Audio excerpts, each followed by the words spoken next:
नमस्कार किसान भाइयों और बहनों, आप सभी का स्वागत है कार्यक्रम कृषि दर्शन में। किसान भाइयों, खरीफ फसलों की बुआई के बाद अब समय है निंदाई और पौधों के संरक्षण का, और यही वो समय है जब हमें उद्यानिकी फसलों पर भी ध्यान देना चाहिए। तो फल, फूल और सब्जियों की खेती में क्या कुछ किया जाना चाहिए, मौसम को भी ध्यान में रखते हुए, यही आज का हमारा विषय है। हमारा विषय है उद्यानिकी में सामयिक कार्य, और इस विषय पर हमारे साथ बातचीत करने के लिए हमारे विशेषज्ञ हैं श्री दीनानाथ धोटे जी।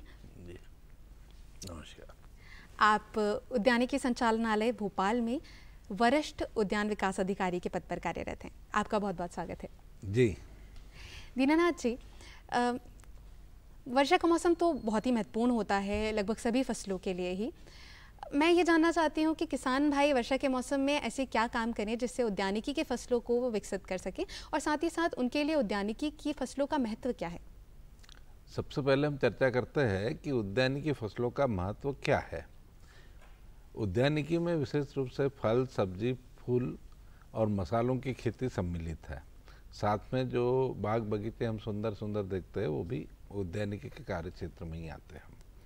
महत्व इनका ये है कि किसानों को कम समय में अधिक लाभ और एक ही क्षेत्रफल से परंपरागत फसलों की तुलना में इनको अधिक आमदनी प्राप्त होती है। जन सामान्य के लिए संतुलित पोषण में सब्जियों का, फलों का एक निश्चित अनुपात है, उसके बिना भोजन संतुलित नहीं होता है। और उसके बाद में जो खनिज तत्व और विटामिन्स है, जिसको मिनरल्स और विटामिन्स कहते हैं, जो हमारे स्वास्थ्य के लिए बहुत ही आवश्यक होते हैं। हमारे शरीर में बहुत तरह के विकार इनकी कमी से हो सकते हैं, उनकी आपूर्ति फल और सब्जियों के द्वारा होती है। तो इस वजह से स्वास्थ्य की दृष्टि से, पोषण की दृष्टि से और आमदनी की दृष्टि से, सभी दृष्टि से उद्यानिकी एक बहुत ही महत्वपूर्ण विषय है, और इसी वजह से किसानों का झुकाव भी उसकी ओर निरंतर हो रहा है।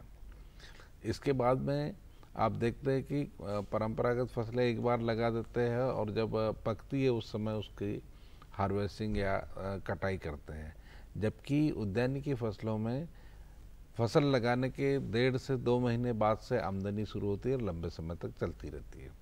बगीचे यदि एक बार स्थापित कर दिए जाते हैं तो सालों साल तक के वो आमदनी देते रहते हैं और उनसे निरंतर आय प्राप्त होती रहती है। एक सुनिश्चित आय हमेशा प्राप्त होती है, रोजगार के अवसर भी लगातार मिलते हैं। तो बागवानी का महत्व हर जगह है। पर्यावरण के साथ में फल और दूसरी आमदनी देने के कारण बागवानी का महत्व सदैव रहा है। इस समय जो बागवानी में वर्षा के कारण या वर्षा की परिस्थितियों में क्या कार्य इस समय किए जाना है, उस पर हम यदि विशेष रूप से ध्यान दें तो हमको जल निकास का विशेष रूप से ध्यान रखना है, और जो पानी खेतों में भर जाता है वो नुकसानदेह होता है, उसको निकालने की व्यवस्था करना चाहिए। इसके अलावा ये समय रोपण के लिए है, ये समय पौधे तैयार करने के लिए है। ये बहुत ही उत्तम समय है बरसात का, जिस समय हम ये सारे कार्य कर सकते हैं। साथ ही साथ फसलों में जो अतिरिक्त घास फूस निकलती रहती है उसको भी इस समय निकालने का निरंतर कार्य करना होता है। अच्छा दीनानाथ जी, एक सवाल मेरा ये है कि फलों का विस्तार मध्य प्रदेश में बहुत हो रहा है और किसान भाई हमारे यहाँ पे फलों की खेती से बहुत अच्छी आमदनी प्राप्त कर रहे हैं। तो फलों का बगीचा विकसित करने के लिए ये समय कितना महत्वपूर्ण है और क्या काम किए जाने चाहिए उसके लिए? देखिए, फलों का चूँकि जब एक बार फल हम लगाते हैं तो बरसों बरस तक के उनसे आमदनी प्राप्त होते हैं, उनसे उपज प्राप्त होती है। वैसे तो इसकी तैयारी गर्मी के महीनों में, गर्मी के दिनों में ही कर ली जाती है। एक सुनिश्चित दूरी पर, हर फल के लिए एक अलग दूरी निश्चित है। उसके आधार पर 2 से 3 फीट लंबे, चौड़े और गहरे गड्ढे इसमें किए जाते हैं, और गर्मी के दिनों में खुली धूप में इनको रखना चाहिए खुला, और उसके बाद में उसमें मिट्टी, खाद और इसमें मिला करके गड्ढे भरना चाहिए। अब चूँकि ये समय बरसात का है, वो समय बीत चुका है, तो ख़ास तौर पे जिन लोगों ने पहले से तैयारी कर रखी है लेकिन पौधे जिन लोगों ने नहीं लगाया है, वो इस समय बगीचे में पौधों का रोपण कर सकते हैं। और इस समय जब रोपण कब करना चाहिए, ये भी एक बहुत महत्वपूर्ण बात है। शाम के समय सामान्य तौर पे पौधे लगाना चाहिए। शाम के समय लगाने का अर्थ ये होता है कि अपने को दूसरे दिन की धूप निकलने के पहले तक के वहाँ की जो जड़ें होती, पौधों की जो जड़ें होती है, वो नई मिट्टी में, नई जगह पे अपने आप को स्थापित कर सके, वहाँ से पोषण और तत्व, पानी, नमी ग्रहण कर सके, उसके लिए रात भर का समय जो ठंडा समय होता है वह उनके लिए पर्याप्त होता है। इसलिए शाम के समय पौधे लगाना चाहिए। लेकिन चूंकि बरसात में कई बार ऐसा होता है कि बादल छाए हुए होते हैं, हल्की फुल्की बारिश आती रहती है, तो उस अवस्था में भी ये कार्य अपन दिन में भी कर सकते हैं।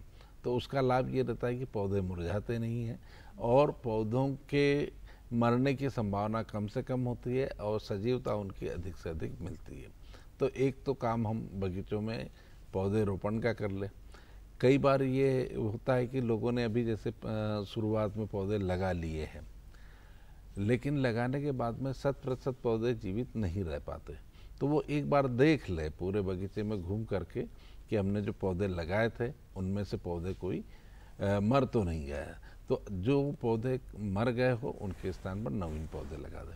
ये 1 साल पुराने बगीचे का भी यदि इस तरह की स्थितियाँ है तो उसमें भी ये काम इस समय कर सकते हैं। उसके बाद में अभी कुछ फलों की तुड़ाई वगैरह भी इस समय कर सकते हैं। जिस क्षेत्र में जो फल है उनकी, जैसे जिसमें आम है, जामुन है, हालांकि बहुत लेट मतलब बहुत ही विलम्ब से आने वाली किस्मों का ही इस समय आम बचे होंगे, अन्यथा सारी तुड़ाई हो चुकी है। इसी तरह कई फालसा के फल है। पचमढ़ी के क्षेत्र में कई जगह नाशपाती वगैरह भी लगाते हैं, तो इन फलों की तुड़ाई भी इस समय कर सकते हैं। हल्की फुल्की छटाई, मतलब सूखी डाले है, कोई रोगग्रस्त डाले है, उनकी छटाई भी कर सकते हैं इस समय। अच्छा, ये समय एक बहुत ही बढ़िया समय है जब आम और अन्य पौधों की ग्राफ्टिंग माने पौध प्रवर्धन, पौधे तैयार करने का भी ये बहुत उत्तम समय है। तो वो कार्य भी इस समय बागवानी की दृष्टि से, फलों की दृष्टि से किए जा सकते हैं। दूसरा, बहुत पुराने बगीचों में गर्मी के दिनों में हमने सिंचाई के लिए जो थाले बना रखे हैं जी, यदि वो थाले अभी भी बने रहेंगे तो बरसात के कारण उसमें पानी का भराव होगा। तो उन थालों को समतल करना आवश्यक है और उनको थालों को समतल करने के बाद में पानी के बाहर निकालने के लिए नालियाँ जो है वो ज़रूर बना ले। तो ये काम इस समय कर सकते हैं। इसके अलावा जो घास फूस बगीचों में उगी हुई है उन घास फूस को उखाड़ करके नियंत्रित करना चाहिए। ज़्यादा अच्छा है कि घास फूस उखाड़ करके इकट्ठी करके उसको कंपोस्ट में बदल दिया जाए। अभी किसान अपनी सुविधा के लिए और श्रम बचाने के लिए सामान्य तौर पर कीटनाशकों की तरह नींदानाशकों का भी प्रयोग करते हैं, लेकिन वो जैव विविधता की दृष्टि से और प्रकृति की दृष्टि से बहुत अच्छा नहीं है।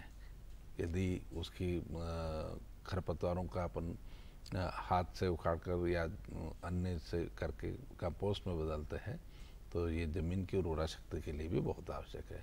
तो बगीचों में मुख्य तौर पे यही चीज़ें इस समय की जा सकती है। दीनानाथ जी, आपने बात की खरपतवार की या फसलों में कीटों से संरक्षण की, तो प्राकृतिक रूप से ऐसे क्या तरीके अपनाए जा सकते हैं जिससे हम कीटों से बचाव कर सकें? प्राकृतिक तरीके से एक तो बगीचों की साफ सफाई रखने की आवश्यकता है। फसलों में जो अनुशंसित दूरी है उस दूरी का जरूर ध्यान रखना चाहिए।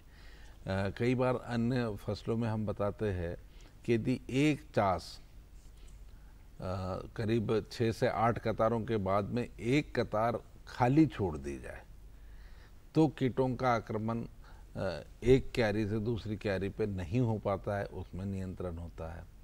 दूसरी बात, बहुत सी गार्ड फसल होती है, जैसे कपास मुख्य फसल है और उसके आसपास में यदि आपने भिंडी लगा दी है या अम्बाड़ी जिसको पोस्त भी कहते हैं वो लगा दी है, तो जो कीड़े हैं वो बाहर की फसल पर ज़्यादा लगते हैं, अंदर नहीं जा पाते।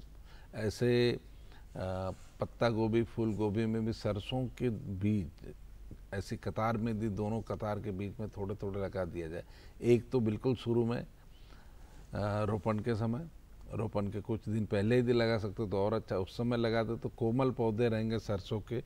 और पत्ता गोभी चूँकि उसकी पौध पुरानी होती है जी, वो तो उसकी तुलना में कोमल पौधों पर वो कीट ज़्यादा जाएंगे, उस तरह से नियंत्रण होगा। उसके बाद में थोड़े पौधे बड़े हुए तो फिर थोड़े से सरसों के दाने डाल देंगे, उससे भी होगा। आपने देखा होगा सब्जियों में टमाटर मिर्च में गेंदे के पौधे अक्सर किसान भाई लगा लेते हैं। हालांकि उनको फूलों से तो आमदनी होती है, लेकिन उनको मालूम नहीं होता है बहुत सारे कीटों का भी नियंत्रण उनके द्वारा हो जाता है। अच्छा। गेंदे के पौधों में जो जड़ों के द्वारा एक स्त्राव होता है रसायनों का, वो स्त्राव निमेटोड यानी सूत्रकृमि जिनको कहते हैं उनके नियंत्रण के लिए होता है। इसी प्रकार से जो फूल होते हैं उन पर भी सफ़ेद मक्खी का आकर्षण होता है और वो उन पर ही जमा होते हैं। तो ऐसी स्थिति में जब हम छिड़काव करेंगे तो पूरी फसल की बजाय इन पौधों पर छिड़काव कर सकते हैं। कई बार अरंडी के पौधे यदि आपके खेत के आसपास लगे हुए तो उस पर सफ़ेद मक्खियों का आश्रय बन जाता है जो फसलों को नुकसान पहुंचाते हैं। तो ऐसी स्थिति में अरंडी आसपास लगा करके उन पर छिड़काव कर देंगे तो मुख्य फसल को कीटनाशक आदि से भी बचा सकेंगे और प्राकृतिक रूप से इस तरह से नियंत्रण होगा। इसके अलावा चिड़ियों को बैठने के लिए यदि आप सहारा टी आकार की, अंग्रेजी का जो टी अक्षर है उस आकार का लकड़ियों के रचना एक बीच बीच में लगा देते हैं, उस पर होता है। तो ये भी कुछ उपाय है जिनके माध्यम से हम कीटों से पौध संरक्षण सब्जियों का, फलों का कर सकते हैं। दीनानाथ जी, बहुत अच्छी जानकारी आपने दी कि किस तरह से प्राकृतिक रूप से बचाव किया जा सकता है कीटों से पौधों का, और ये बातचीत जारी रहेगी, लेकिन अभी समय हो चला है एक छोटे से विराम का।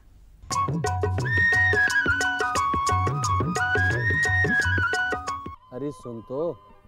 मुझे क्या सुनाना चाहते हो? जो सुनाओ मेरी सौतन को। किसको? अरे वही तुम्हारा मोबाइल फोन जिससे सुबह शाम दिन रात चिपके रहते थे और कहते थे किसान कॉल सेंटर से बातें हो रही हैं। अच्छा ये बात है। हाँ, क्यों, क्या हुआ? अब बात नहीं होती क्या? अब तो झट से बात हो जाती है। संबंधी समस्याओं का अपनी भाषा में तुरंत हल पाने के लिए पूरे भारत में किसी भी फोन से हेल्पलाइन नंबर पर संपर्क करें। किसानों का दोस्त किसान कॉल सेंटर।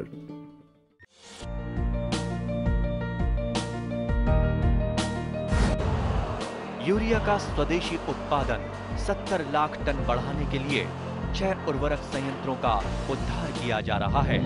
FCIL के गोरखपुर, सिंदरी, तलचर और रामागुंडम संयंत्र, HFCL की बरौनी इकाई और BVFCL की नामरू फोर्थ। सोने पर सुहागा ये है कि देश में अब बनेगा सिर्फ नीम लेपित यूरिया, क्योंकि इससे होगा किसानों का फायदा ही फायदा।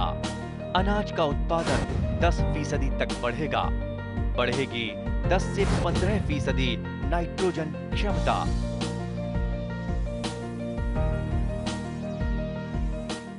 विराम के बाद आप सभी का एक बार फिर से स्वागत है कार्यक्रम कृषि दर्शन में, और आज हम बातचीत कर रहे हैं विशेषज्ञ श्री दीनानाथ धोटे जी से, और आज का विषय है उद्यानिकी में सामयिक कार्य। तो दीनानाथ जी, सब्जियां जो हैं, सब्जियां भी बहुत ही विस्तार किसान कर रहे हैं। सब्जियां जो हैं वो भी बहुत किसान लगा रहे हैं और उससे आमदनी भी बहुत अच्छी हो रही है किसानों को। तो सब्जियों की उन्नत खेती, उन्नत फसल प्राप्त करने के लिए क्या करें किसान भाई हमारे? देखिए, मुझे लगता है आप ये कहना चाहती है कि इस समय इस सामयिकी के हिसाब से उद्यानिकी में सब्जियों की फसल का क्या देखभाल करना है जी। तो इसमें किसान भाई इस समय ये कर सकते हैं कि जिनका रोपण कार्य, जो मतलब सब्जी लगाने वाले थे वो लेट हो गए थे, पहले नहीं लगा पाए, तो अधिक जल्दी से जल्दी उनकी रोप खेतों में सही अंतर पर लगा दे, और जो पहले रोपण कर दिया है उसमें फलों की भांति एक बार घूम कर देख ले, कहीं पौधे खत्म हो गए, मर गए हैं, तो उनके स्थान पर नवीन पौधे लगा दें। दूसरा, हर बार मैं जल निकास की बात कर रहा हूँ क्योंकि बरसात का भी प्रकृति बदल गई है। थोड़े समय में ज़्यादा बारिश होती है और अचानक बारिश होने से पानी तेजी से खेतों में भी भरता है, तो उसके निकास की पर्याप्त व्यवस्था रखें।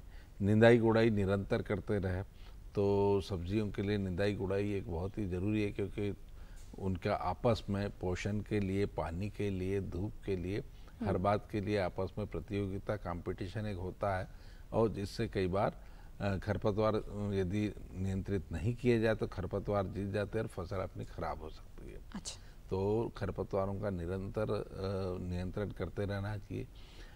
जो फसलें पहले से लगी हुई है, जैसे मिर्ची है, टमाटर है, बैंगन है, उनकी तुड़ाई निरंतर करते रहे। जो कद्दू वर्गीय सब्जियाँ यानी बेल वाली सब्जियाँ आपने लगाई है किसान भाइयों, तो उनको सहारा देने के लिए व्यवस्था कीजिए। स्थायी रूप से मंडप भी कई लोग बनाते हैं, कई अस्थायी बनाते, तो वो ये समय है कि जब मंडप बना लें। सब्जियों की लाभकारी खेती के प्रति किसानों का आकर्षण इसलिए है कि वो कम समय में अधिक उपज देने के साथ ही उनकी आमदनी बहुत कम समय में शुरू हो जाती है। पत्तेदार सब्जियां और मूली जैसी फसलें मात्र 40 से 45 दिन में बाजार में आने लगती है। अच्छा। और इसी तरह से दूसरी सब्जियां 2 से ढाई महीने के भीतर उपज देने लगती है। कद्दू वर्गीय सब्जियां ज़्यादातर 60 से 75 दिन के भीतर पहली उनकी तुड़ाई होने लगती है। तो इस वजह से किसान भाई सब्जियों के प्रति आकर्षण रखते हैं और स्वाभाविक भी है। उसी की वजह से हमको साल भर सब्जियां बाज़ार में उपलब्ध रहती है। मंडप बनाने से कद्दू वर्गीय सब्जियों में या बेल वाली सब्जियों में लाभ ये होता है कि जो फल है वो ज़मीन पर जब पड़ी रहती है बेलें तो वो ख़राब होने लगते हैं और हवा में मंडप में लटकते हैं तो उनका आकार भी बढ़ता है, उनकी संख्या भी बढ़ती है। मधुमक्खियों को भी पॉलिनेशन यानी परागण करने में सुविधा होती है। अच्छा दीनानाथ जी, जो आपने एक बात की जल भराव या जल निकास की, तो हमारे किसान भाई जानना चाहेंगे, मैं भी जानना चाहूँगी कि जल भराव या जल निकास की जो व्यवस्था होती है उसका फसलों पर किस तरह से प्रभाव पड़ता है? देखिए, पानी का भराव अभी मैंने जैसे जिक्र किया था कि बरसात अभी कुछ इस तरह से होती है कि कम समय में बहुत तेज़ी से बारिश हो जाती है। जी। तो सामान्य प्रक्रिया में जिस तरह से जल का ज़मीन के अंदर में जाना या बहना, ये दोनों प्रक्रिया उस समय में नहीं हो पाती है। फलस्वरूप पानी का भराव ऊपर ही ऊपर हो जाता है। और पानी का भराव जैसे ही होता है तो एक निश्चित मात्रा में तो पानी मिट्टी में रहना ही चाहिए, लेकिन उससे जब अतिरिक्त पानी होता है तो जो हवा और नमी का अनुपात मिट्टी के भीतर है वो असंतुलित हो जाता है। उसमें पानी पानी होता है, हवा नहीं होती है। इसकी वजह से पौधों की जड़ों के द्वारा जो श्वसन होता है वो बंद हो जाता है और वो श्वसन बंद होने से पौधे की सारी जो जैविक क्रिया है वो प्रभावित हो जाती है। मिर्च की खेत में ये देखा गया है कि लगातार 8 घंटे पानी भी भरा हुआ है तो उसके पौधों पर असर होने लगता है। अच्छा। और वो असर होने से उसकी उपज और उसकी बढ़वार दोनों पर भी विपरीत असर होता है। तो इसलिए जो फसल है, जो पौधे हैं, उनकी सही बढ़वार की दृष्टि से जल निकास एक बहुत ही महत्वपूर्ण प्रक्रिया है। इसीलिए जब हम खेत के चयन की बात करते हैं, मिट्टी के चयन की बात करते हैं, तो हम जल निकास वाली भूमि का ही चयन इसमें करते हैं। यदि हम धान को छोड़ दें तो दूसरी किसी भी फसल में पानी के भराव की हमको आवश्यकता नहीं होती है। तो पानी यदि खेत में भरा हुआ है तो मिट्टी से पोषण लेना भी पौधों के लिए कठिन हो जाता है। एक बार पौधे कम पानी को सहन कर लेते हैं, लेकिन अधिक पानी भरा हुआ खेत में है तो वो पौधे सहन नहीं कर पाते और ज़्यादातर पौधे इसमें ख़त्म हो जाते हैं, नष्ट हो जाते हैं। दीनानाथ जी, हमने आज कार्यक्रम में बात की फूलों की, फलों की और सब्जियों की। फूलों की भी हम बात कर लेते हैं जाते जाते। तो हमारे किसान जो हैं मध्य प्रदेश में, कई किसान फूलों की खेती भी कर रहे हैं। अगर कोई किसान फूलों की खेती करना चाहता है तो अभी वर्षा के मौसम में उससे संबंधित क्या काम कर सकते हैं? देखिए, जो किसान फूलों की खेती कर रहे हैं, ख़ासतौर पर जो हमारे धार्मिक स्थल है उन क्षेत्रों के आसपास और बड़े शहरों के आसपास फूलों की काफ़ी खेती लोग कर रहे हैं और उसमें उनको अच्छा लाभ भी प्राप्त हो रहा है। अभी जो पॉली हाउस और शेडनेट हाउस हो रहा है उनमें भी फूलों की खेती की जा रही है। खुले खेतों में जो फूलों की खेती कर रहे हैं उसमें इस समय गेंदा, नवरंगा, बालसम, ये फूल जो व्यावसायिक रूप से बाज़ार में बेचे जाते हैं, इनको लगा सकते हैं। इसके अलावा जिन लोगों ने ग्लैडियोलस लगा दिया है पहले से, उनमें ग्लैडियोलस के पौधों को, जिनने डहेलिया लगा रखा है, डहेलिया के पौधों को इस समय सहारा देने की ज़रूरत है। और हम किसानों के साथ साथ जो घरेलू बागवानी करते हैं उन लोगों को भी इस समय ये बताना चाहेंगे कि उनके गमले जो घरों के आसपास बाहर रखे हुए हैं उसमें लगातार ज़्यादा बारिश से पौधे ख़राब हो सकते हैं।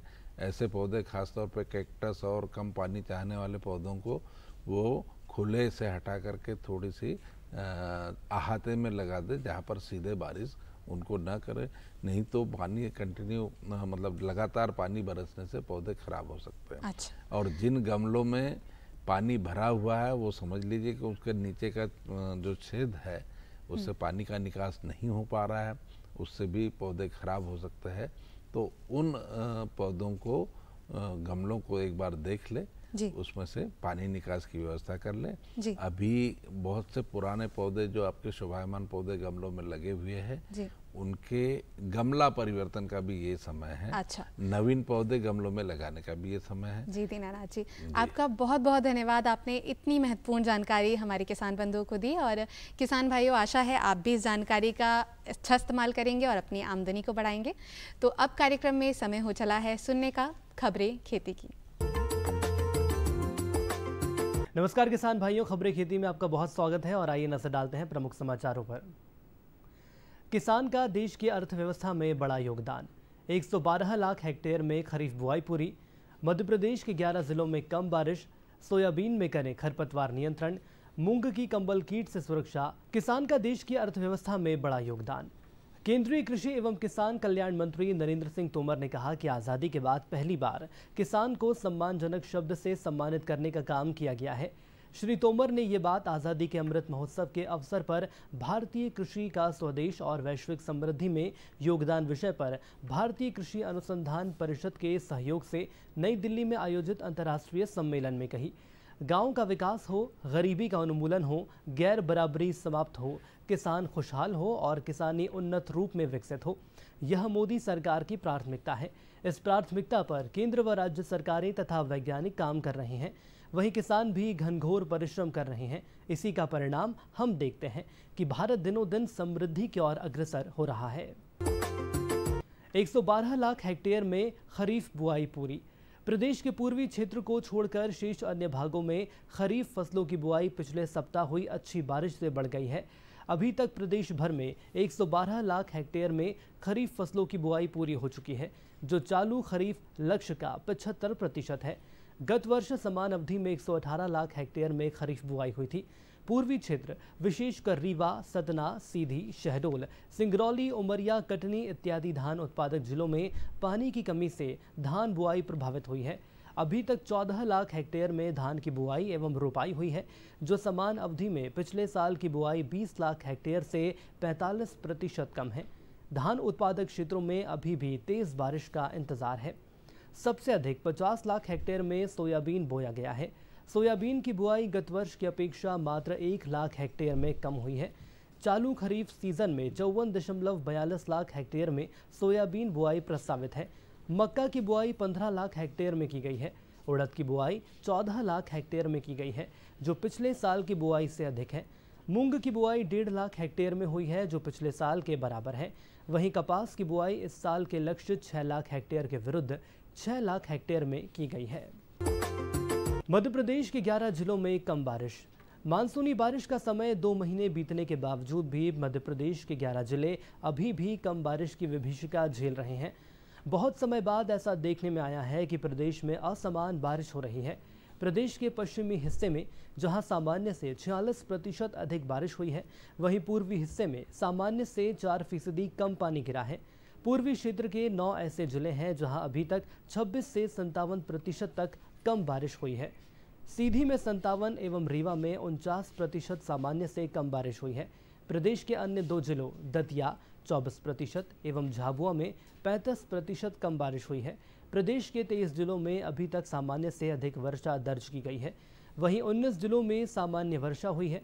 मौसम विभाग से प्राप्त जानकारी के अनुसार मध्य प्रदेश में अभी तक 451.3 मिलीलीटर वर्षा हुई है, जबकि इस दौरान सामान्य वर्षा 370.9 मिलीलीटर होनी चाहिए। विभाग के अनुसार अभी तक प्रदेश में सामान्य से 22% अधिक वर्षा दर्ज की गई है। प्रदेश के पूर्वी क्षेत्र को छोड़कर अन्य जिलों में अधिक और अच्छी वर्षा हुई है। सबसे अधिक 104% वर्षा हरदा में हुई है। सामान्य से 100% अधिक वर्षा वाले जिले बैतूल एवं खंडवा हैं। वहीं भोपाल में सामान्य से 28% अधिक बारिश हुई है। सोयाबीन में करें खरपतवार नियंत्रण। सोयाबीन की फसल में सकरी व चौड़ी पत्ती के खरपतवार मौथा, दिवालिया, बौखना, दूधी मुख्य रूप से आते हैं। व खरपतवार की 2 व 3 पत्ती की अवस्था या 15 से 20 दिन की फसल पर खरपतवार नियंत्रण हेतु मिश्रित खरपतवार नाशक इमाजेथा पायर इमेजामॉक्स 100 ग्राम प्रति हेक्टेयर या imazethapyr propaquizafop 2 litre प्रति हेक्टेयर या सोडियम एसिफ्लोरफेन क्लोडिनोफॉप 1 लीटर प्रति हेक्टेयर या quizalofop ethyl 10% EC chlorimuron ethyl 25% WP 375 millilitre प्रति हेक्टेयर में किसी एक खरपतवार नाशक का छिड़काव करें। मूंग की कंबल कीट से सुरक्षा। मूंग की फसल में पत्ती भक्षक एवं कंबल कीट से अत्यधिक नुकसान होता है। यह कीट पत्तियों को खाता है और बाद में फली में छेद करके दाने को खाता है। इसके नियंत्रण हेतु क्विनोलफॉस 150 मिलीलीटर या थायमिसाम लैम्बडा साइहेलोथ्रिन 125 मिलीलीटर प्रति हेक्टेयर की दर से छिड़काव करना चाहिए। और इसी के साथ किसान भाइयों, खबरें खेती में आज के लिए इतना ही। मुझे दीजिए इजाजत। नमस्कार। किसान भाइयों, आज के कृषि दर्शन कार्यक्रम में हमने बातचीत की उद्यानिकी में सामयिक कार्य विषय पर और विशेषज्ञ हमारे साथ थे श्री दीनानाथ धोटे जी। हमने उद्यानिकी में सामयिक कार्य मौसम को देखते हुए क्या क्या करे जाने चाहिए इसके बारे में जानकारी ली और समस्याएं और उनका समाधान भी जाना। और साथ ही खबरें खेती की में हमने जाना कि कृषि के क्षेत्र में इस समय क्या क्या गतिविधियाँ हो रही हैं। तो अब समय हो चला है आप सभी से विदा लेने का। रक्षा तंवर को दीजिए इजाज़त। नमस्कार।